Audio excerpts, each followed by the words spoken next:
Voilà, donc il y a 3 fêtes spirituelles majeures dans le calendrier annuel des pleines lunes zodiaques qui proposent des activités spirituelles élevées en raison des augmentations d'énergie libérée pendant ces 3 mois consécutifs. On commence le premier mois, ou la première pleine lune, donc la pleine lune du Bélier, c'est la fête du Christ, vivant et ressuscité. C'est là où on va célébrer la fête du Christ, l'amour christique. Et Pâques tombe toujours le dimanche après cette pleine lune. La deuxième pleine lune, c'est la pleine lune du Taureau, et là on va célébrer le festival Vésac, qui commence aujourd'hui à être de plus en plus connu, qui est surtout célébrée en Orient comme la fête du Bouddha. La fête du Vésac, c'est la fête du Bouddha, qui représente l'intermédiaire spirituel, c'est un poste, c'est une énergie qui est l'intermédiaire spirituel entre le centre le plus haut qu'on peut avoir sur Terre, qu'on appelle Shambhala, et la hiérarchie, qui sont des êtres élevés, qui sont au-dessus de la conscience de l'humanité, qui font l'intermédiaire entre l'humanité et le Bouddha avec Shambhala. Le Bouddha est l'expression de la sagesse de Dieu, l'incarnation de la lumière et l'indicateur du dessein divin, de ce qui doit être. Ensuite, au moment de la pleine lune Gémeaux, nous avons la fête de la bonne volonté. Nous disons aussi la fête de l'humanité. La fête de l'humanité qui aspire à Dieu, qui aspire au divin, qui cherche à se conformer à la volonté de Dieu, à la volonté de ce qui doit être. Hein? Et elle est consacrée à l'expression de la juste relation entre l'humanité, la juste relation humaine. Nous reviendrons sur les 2 prochaines pleines lunes. Pendant les prochaines pleines lunes, nous en reparlerons un peu plus. Là, on va se consacrer donc à la pleine lune du Bélier. Le Bélier, c'est un signe du commencement de quelque chose de nouveau, des nouvelles idées, nouvelles semences, une inspiration à quelque chose de nouveau qui va venir, qui va essayer de venir s'incarner. Et on aura donc ces 12 mois pour pouvoir incarner cela. C'est un signe de feu qui représente le feu de la jeunesse, le feu du nouveau-né, quelque chose qui vient nourrir ce nouveau. C'est un signe de sacrifice, de mort, de résurrection, quand on parle de cette histoire du Christ, mais on reviendra là-dessus.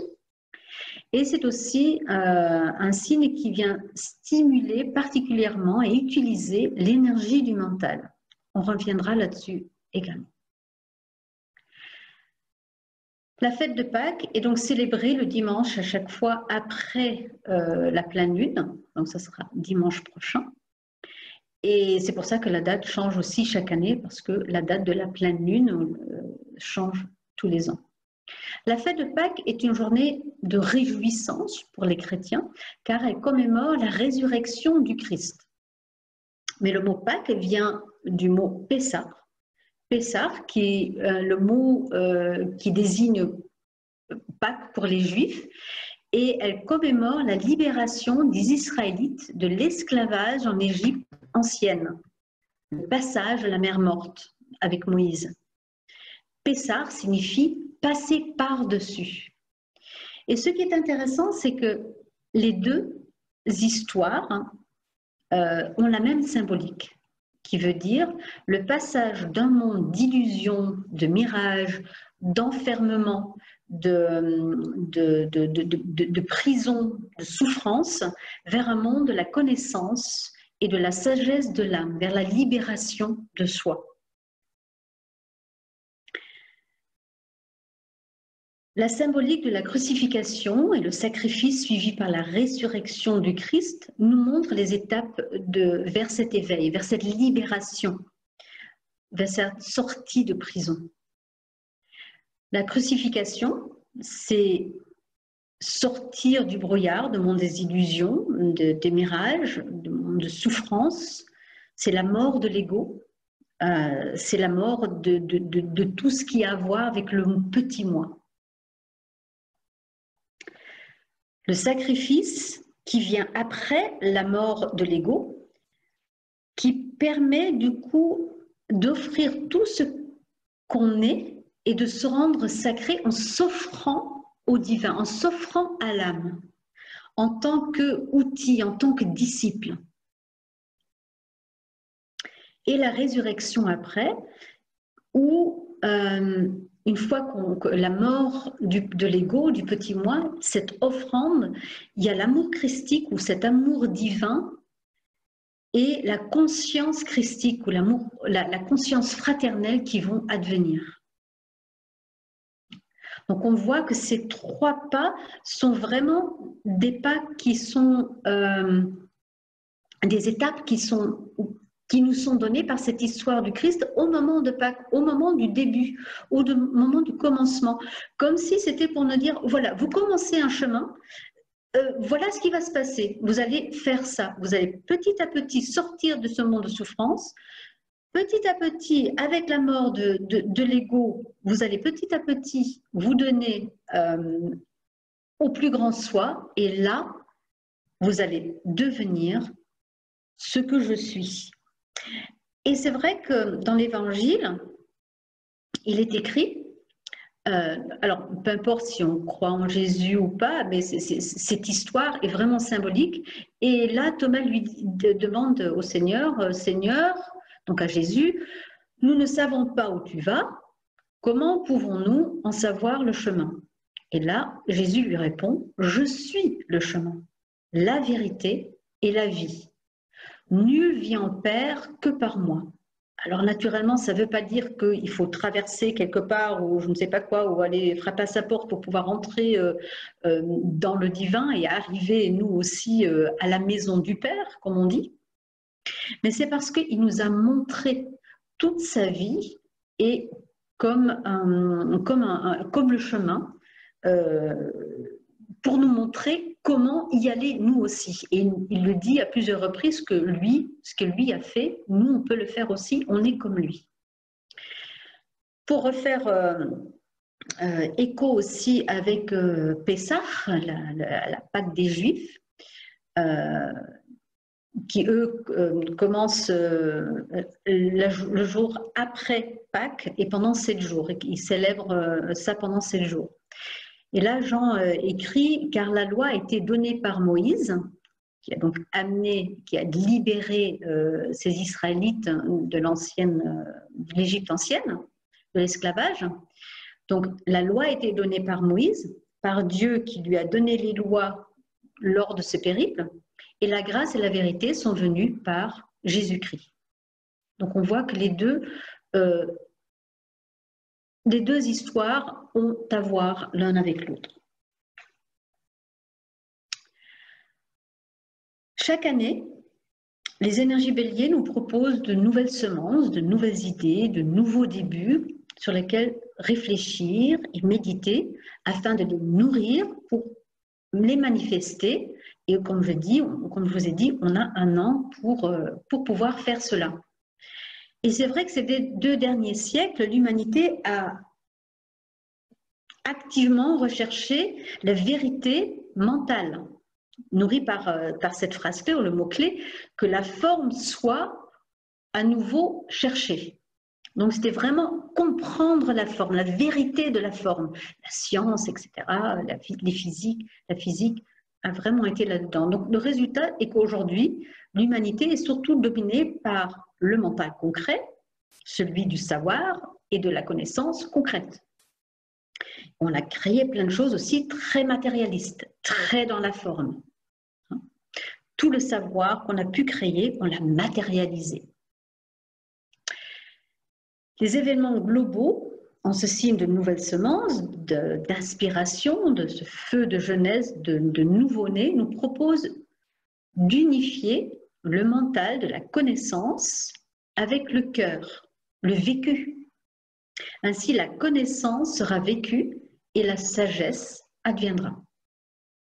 En d'autres mots, la mort du savoir de l'ego, en s'offrant à son soi ou à l'âme, pour ressusciter dans l'état d'être d'amour christique ou divine et la conscience christique et fraternelle. En tant qu'humanité, mais aussi chacun personnellement, individuellement. Et nous pouvons observer aujourd'hui que l'humanité passe petit à petit dans un état de conscience à un autre. L'humanité chemine vers un esprit de fraternité, d'entraide, vers le respect de différences d'autrui, la solidarité, la reconnaissance et le respect des règnes minéral, végétal, animal. On voit ça avec tout ce qu'on fait aujourd'hui ou qu'on essaie de faire aujourd'hui avec le climat. L'humanité aspire à un système social libérateur et qu'est-ce qu'on en parle aujourd'hui justement avec toute cette crise mondiale? Il y a une recherche de qualité, un besoin de vérité, tous ces fake news qu'on met en lumière. Une prise des responsabilités, comme on voit aujourd'hui avec le confinement par exemple, de défense de nobles causes, une aspiration à une volonté de bien et de plus en plus de créativité. L'humanité s'éveille à quelque chose de nouveau, à un autre état de conscience. Et nous observons que le mental s'unit au cœur et permet ainsi plus de discernement et des actions qui sont plus justes. Des actions plus justes pour un plus grand nombre, pas que pour les humains en plus, mais pour tout ce qui est vivant, pour tous les règnes. Et que nous faisons cela en réfléchissant d'une manière plus juste. Et le mot-clé du bélier devient, à un niveau plus élevé, j'avance et je régis du plan mental. Mais c'est le plan mental de l'âme, le plan mental qui unifie au cœur. La conscience christique, la conscience fraternelle. Donc l'énergie du bélier du moment semble nous proposer de réfléchir ensemble à une nouvelle manière de vivre la vie, une réflexion riche de nos connaissances et de nos vécus. On ne va pas les mettre à la poubelle, parce que ces connaissances et ces vécus nous permettent plus de discernement, de sagesse et de cœur. Et ceci est rendu possible par l'unification du mental et du cœur, et en d'autres mots, comme déjà dit, par la conscience christique fraternelle. Et c'est avec cette note-là que je vous propose de méditer ensemble afin de réceptionner cette nouvelle semence, afin de la planter, de la nourrir, de la faire grandir avec sagesse et fraternité.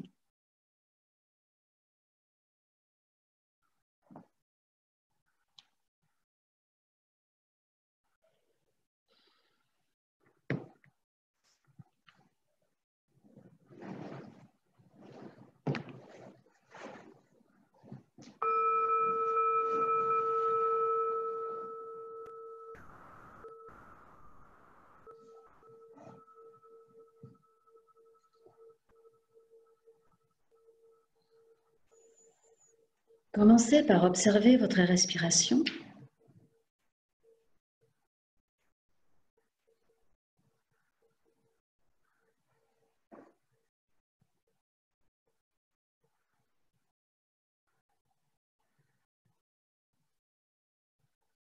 Et amenez votre attention petit à petit au niveau du point frontal, au niveau de l'ajna qui se trouve à environ 7 cm devant le front.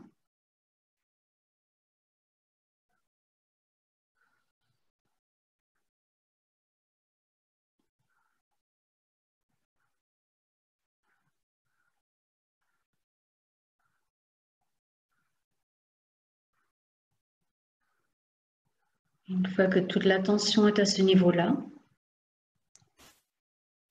retirez-la vers l'intérieur et devenez conscient d'être l'observateur neutre.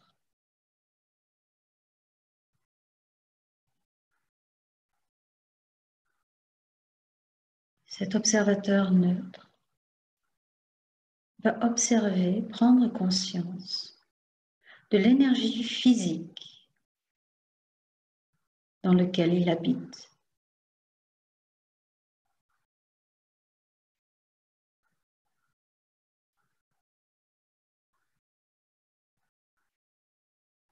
Observez sans aucun jugement l'état d'être de votre énergie physique.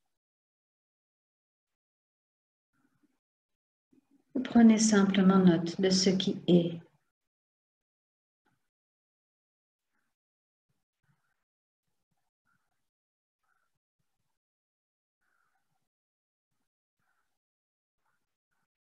Et en l'observant, vous réalisez que votre énergie physique est une étincelle d'une énergie physique plus grande, l'énergie physique de l'humanité. Réalisez que à ce niveau-là, nous sommes un.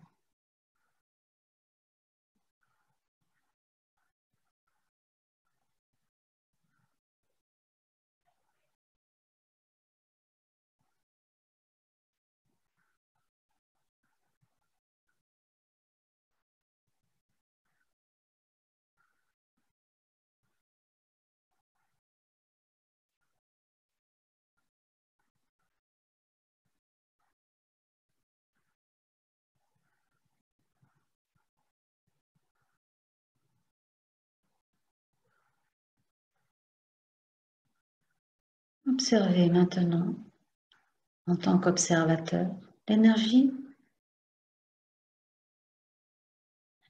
émotionnelle.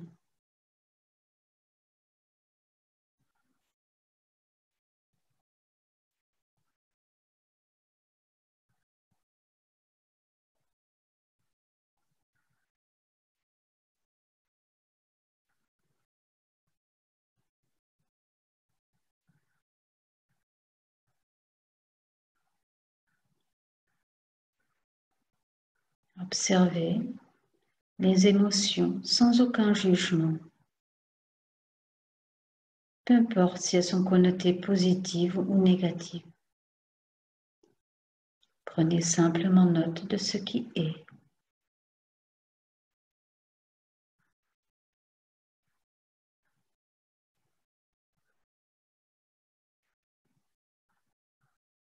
Et en observant cette énergie émotionnelle,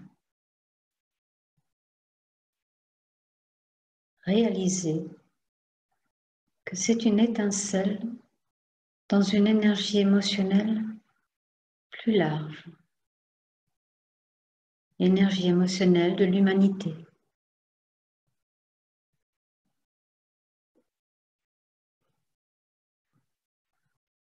Et qu'à ce niveau-là, nous sommes un.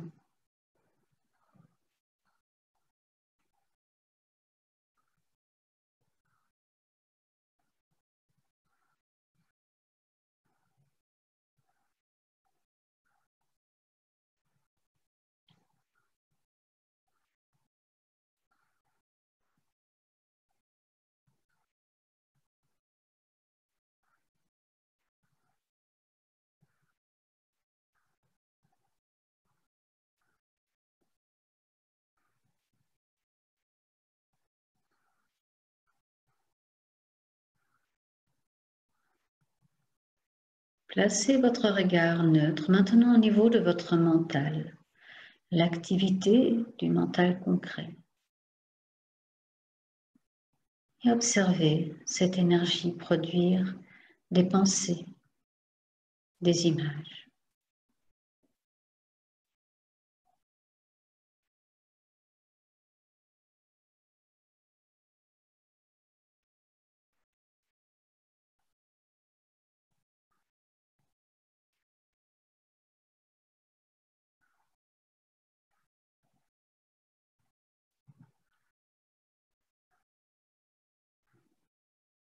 Et en observant, portez aucun jugement, mais vous prenez simplement note de ce qui est.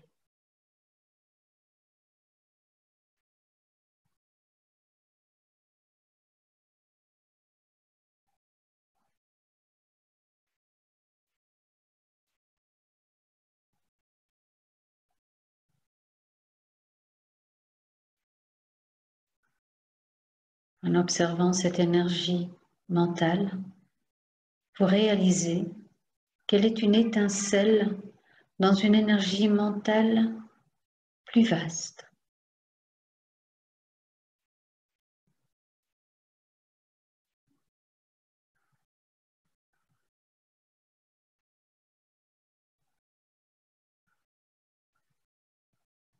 L'énergie mentale de l'humanité.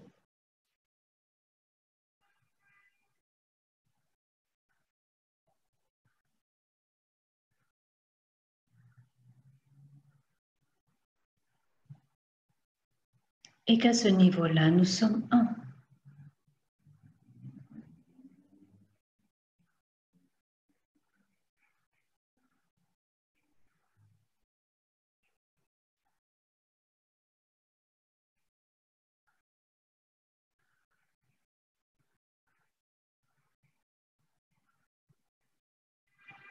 L'état d'être d'observateur dans lequel vous êtes est maintenant détendu, calme, paisible, silencieux.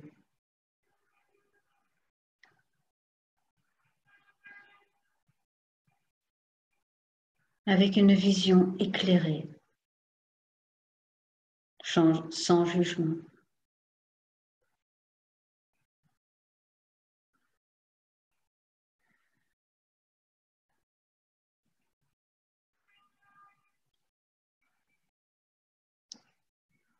Placez votre attention maintenant au niveau du centre du cœur qui se trouve derrière la colonne vertébrale, à environ 7 cm entre les omoplates.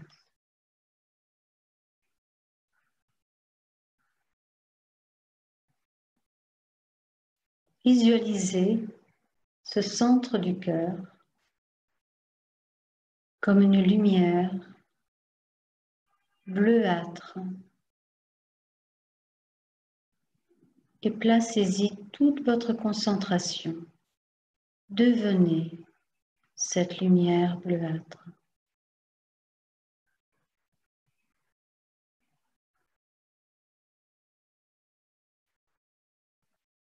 Et en la devenant,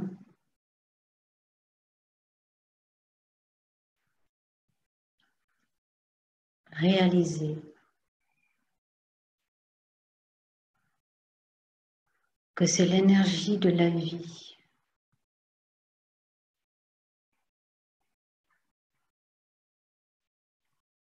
l'énergie de l'unité.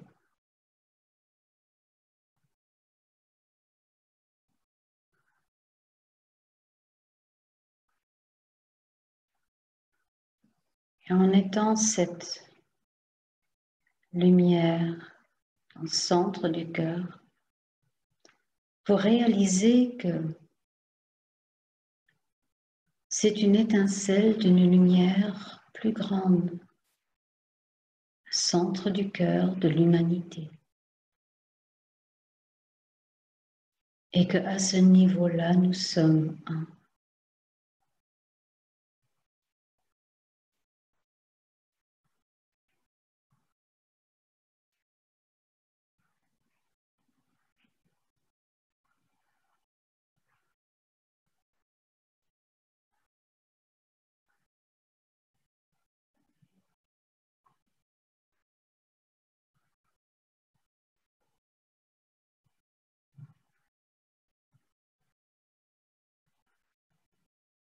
Amenez votre attention maintenant au niveau du centre de la tête.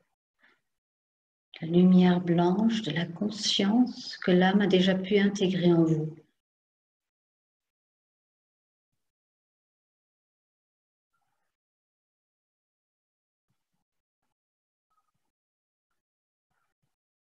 Identifiez-vous à cette conscience.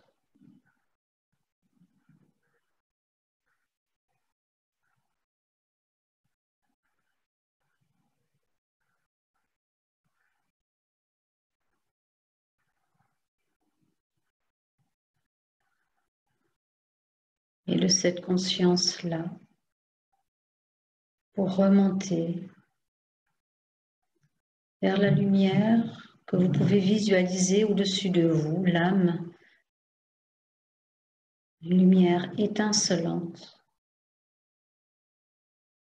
Vous remontez dans la conscience de l'âme et vous devenez âme.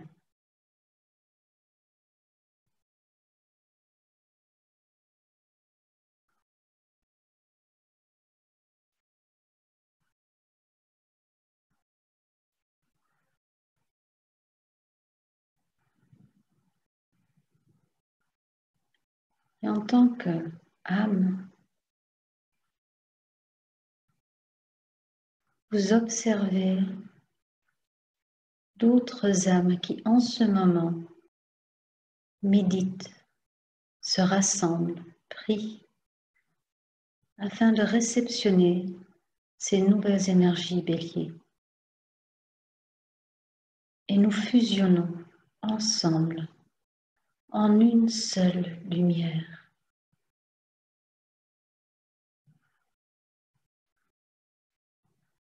Une seule âme de méditant.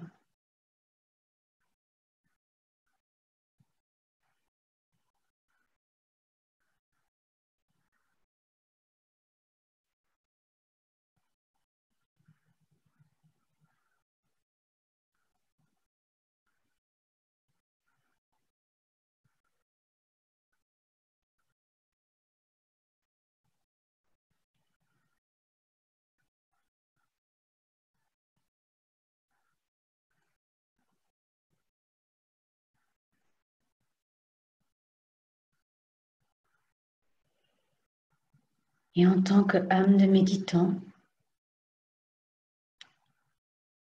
nous disons le mantra de fusion de groupe.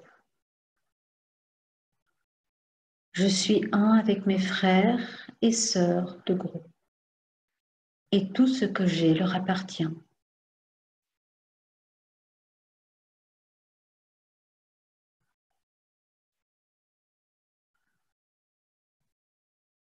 Puisse l'amour qui est dans mon âme se déverser sur eux.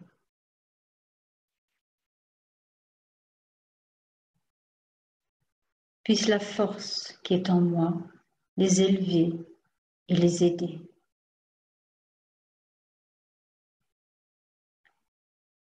Puisse les pensées créées par mon âme les atteindre et les encourager.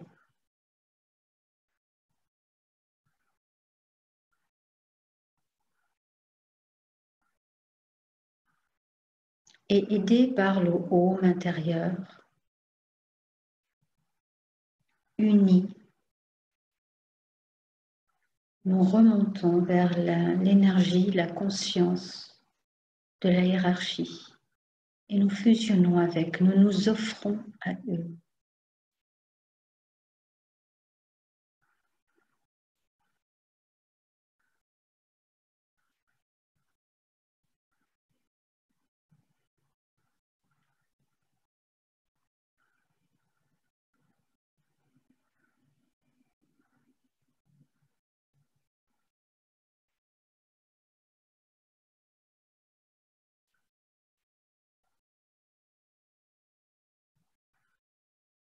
À partir de cette fusion, nous observons un rayon lumineux, un canal lumineux s'élever vers un point de synthèse. Ce point de synthèse est l'amour christique, la conscience fraternelle.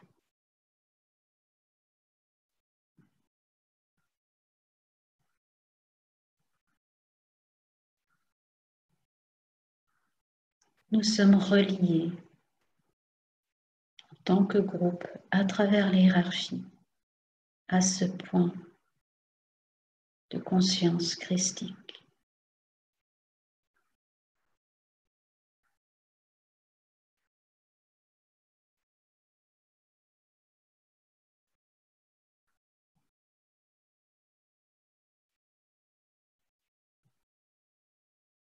Et de là, le canal continue, le canal lumineux continue vers Shambhala, le point le plus haut, le plus subtil sur cette planète. Et nous focalisons toute notre attention, toute notre concentration sur ce point. Car c'est à ce point-là, Shambhala,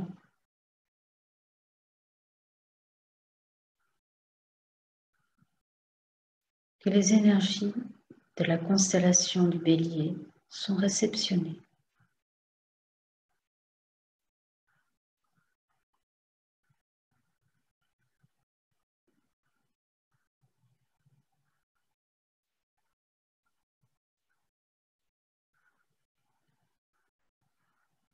Et nous plaçons le mot-clé du Bélier. J'avance et je régis du plan mental. Et nous allons nous connecter à l'énergie qui a causé ces mots, cette phrase, afin de pouvoir réceptionner la nouvelle semence.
Et vous pouvez observer, ressentir, imaginer, visualiser comment le Om venant de cette source lointaine accompagne ces énergies afin de les intégrer.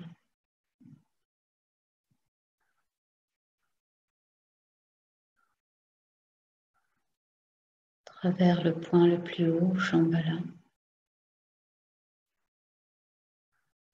vers la conscience christique,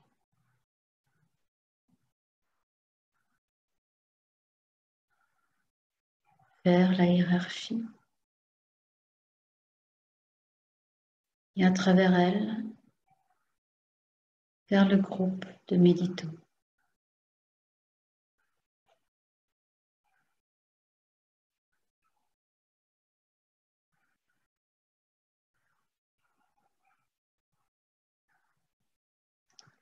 En tant que ce groupe de méditants,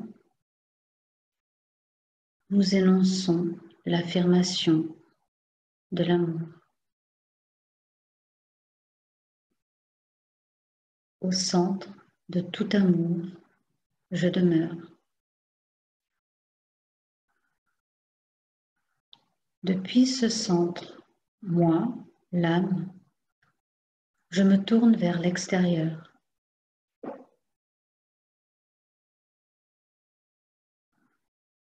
Depuis ce centre, moi, celui qui sert, je travaille.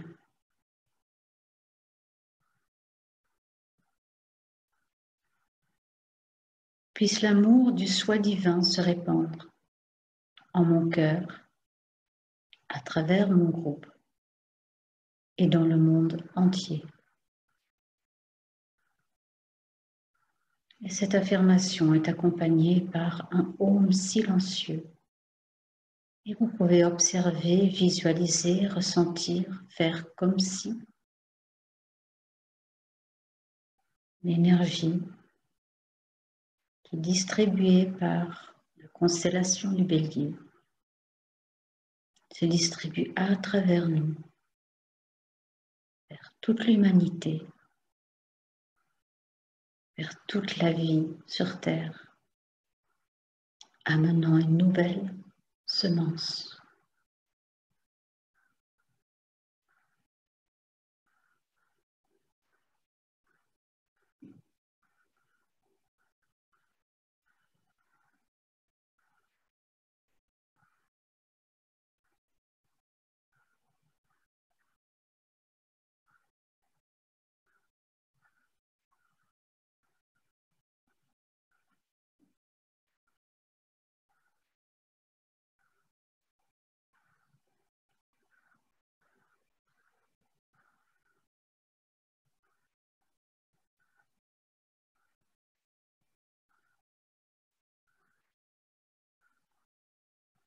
Replacez-vous dans la conscience d'âme individuelle.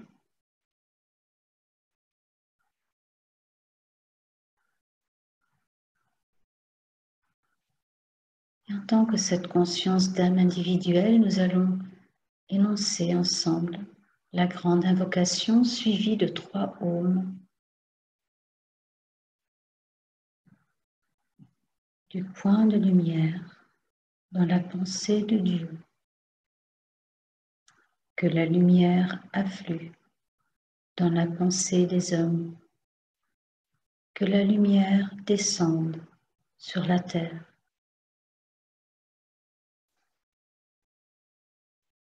Du point d'amour dans le cœur de Dieu. Que l'amour afflue dans le cœur des hommes. Puisse le Christ revenir sur terre.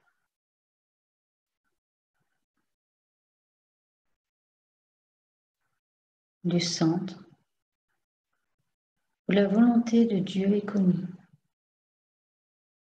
Que les desseins guident le faible vouloir des hommes. Le dessein que les maîtres connaissent et servent. du centre, que nous appelons la race des hommes, que le plan d'amour et de lumière s'épanouisse et puisse-t-il sceller la porte de la demeure du mal. Que lumière, amour et puissance restaurent le plan sur la terre.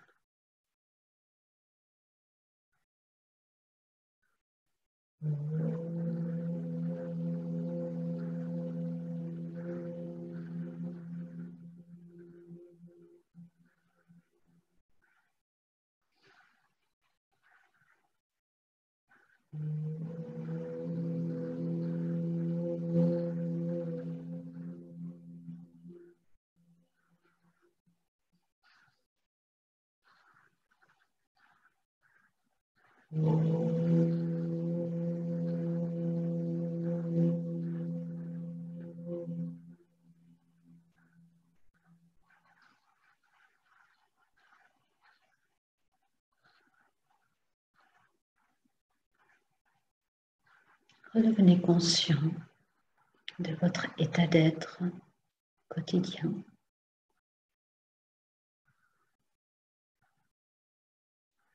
Tout en restant conscient que cela continue à être distribué à travers vous, vers l'humanité, vers toute vie. Orientez vos sens à nouveau vers l'extérieur.